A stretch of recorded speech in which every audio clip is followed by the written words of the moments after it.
السلام علیکم دوستو غزوہ بدر اسلامی تاریخ کی اہم ترین اور فیصلہ کن جنگ ہے جس کا وقوع 17 رمضان 2 ہجری کو ہوا۔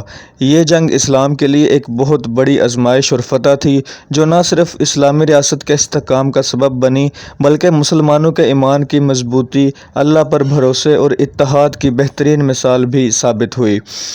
غزوہ بدر کے اسباب مکہ میں رسول اللہ صلی اللہ علیہ وسلم کی تبلیغی کوششوں سے شروع ہوتے ہیں۔ رسول اللہ صلی اللہ علیہ وسلم نے جب اسلام کی دعوت کا آغاز کیا تو قریش نے اس کی سخت مخالفت کی۔ مکہ میں مسلمانوں پر مظالم ڈھائے گئے اور بالآخر رسول اللہ صلی اللہ علیہ وسلم اور مسلمانوں کو ہجرت کر کے مدینے جانا پڑا۔ مدینہ پہنچنے کے بعد بھی قریش نے مسلمانوں کے خلاف سازشیں اور حملے جاری رکھے۔ ان تمام حالات کے پیش نظر مسلمانوں کو اپنے دفاع اور معاشی صورتحال کو بہتر کرنے کی ضرورت محسوس ہوئی۔ مسلمانوں کو معلوم ہوا کہ قریش کا ایک بڑا تجارتی قافلہ شام سے مکہ واپس آ رہا ہے جس کی قیادت ابو سفیان کر رہا تھا۔ اس قافلے میں قریش کی زیادہ تر سرمایہ کاری شامل تھی۔ مسلمانوں نے اس قافلے کو روکنے کا ارادہ کیا تاکہ مکہ کے کفار کو معاشی نقصان پہنچا کر ان کی طاقت کو کم کیا جا سکے۔ جب ابو سفیان کو مسلمانوں کی حرکت کا علم ہوا تو اس نے قافلے کا راستہ بدل دیا اور مکہ والوں کو جنگ کے لیے ابھارا۔ نتیجتاً ابو جہل کی قیادت میں قریش نے 1000 سے زائد مسلح فوج تیار کی جس میں 100 گھوڑے اور 700 اونٹ شامل تھے۔ دوسری طرف مسلمانوں کے پاس 313 افراد تھے جن میں سے صرف 70 کے پاس تلواریں تھیں، 6 کے پاس زرہ بختر اور 8 کے پاس گھوڑے تھے۔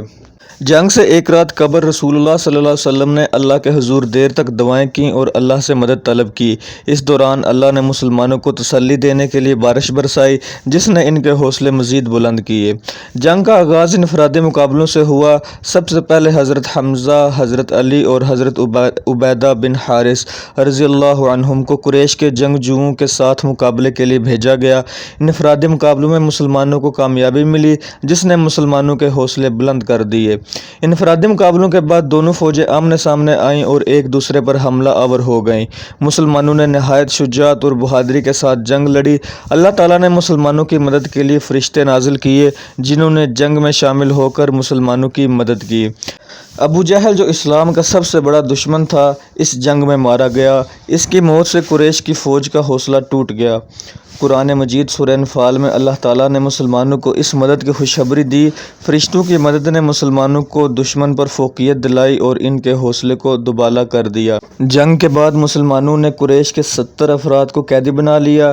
ان قیدیوں کے ساتھ حسن سلوک کیا گیا اور ان میں سے کئی بعد میں اسلام قبول کر گئے۔